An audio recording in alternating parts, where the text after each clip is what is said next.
What's up, guys? Time to talk a little Ilus, but before we do, join the growing BFC family. Now listen, there is a ton to talk about. Yes, they filed an extension for the financials.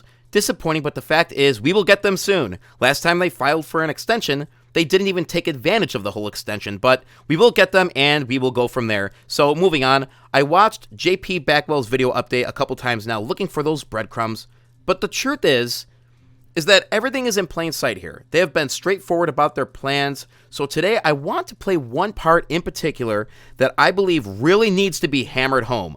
I'm going to give you my thoughts after this clip. For ERT, we're aiming to hugely expand its US manufacturing capability. And in line with that, we're now focusing on the completion of what I would say is a fairly large US vehicle manufacturing acquisition. So that company did roughly $50 million in revenue last year. They're very profitable. They have a $140 million vehicle order book. And closing that deal is quite important to us, to our strategy, as I've just mentioned. And it will also prove quite instrumental in an even larger deal that we have, I suppose you could say, our ambitious sights set on, right? So I'll be in the US with Dan very soon regarding all of that. But anyway, in terms of strategy, we are merging the two current ERT companies in the US under that ERT North America umbrella, and all going well, we will add that US vehicle manufacturing acquisition under that same umbrella. And then that will, of course, all be led by our supremely capable ERT CEO, Dan Peters. And then in the Middle East, we are merging the four current ERT companies under fairly obvious ERT Middle East. And we're also merging the European manufacturing and potentially a European wildfire acquisition under the ERT Europe umbrella.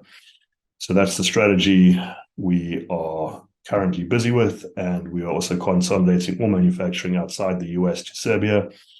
So to clarify, that's for all products made outside the US. And we're shifting all of that manufacturing from the UK and from Dubai to Serbia, where we'll be leveraging the Serbian government incentives in the process. So that transition is already underway.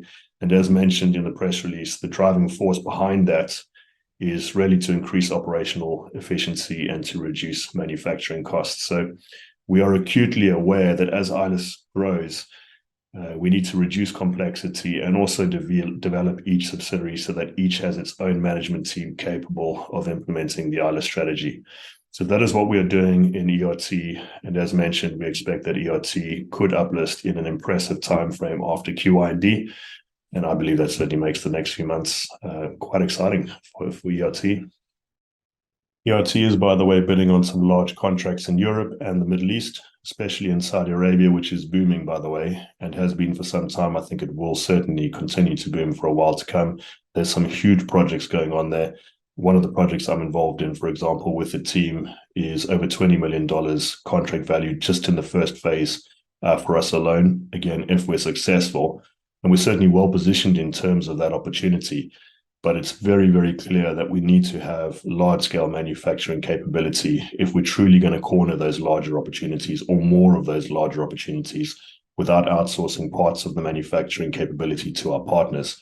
So I'm certainly working very hard now for us to deliver that end-to-end manufacturing capability.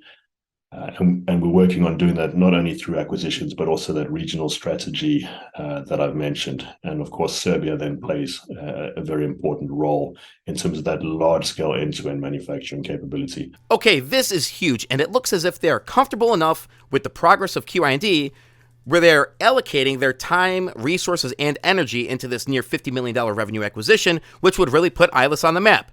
But in my personal opinion, QIND is already putting Ilus on the map. And the fact that they are considering another acquisition on top of that is really quite impressive.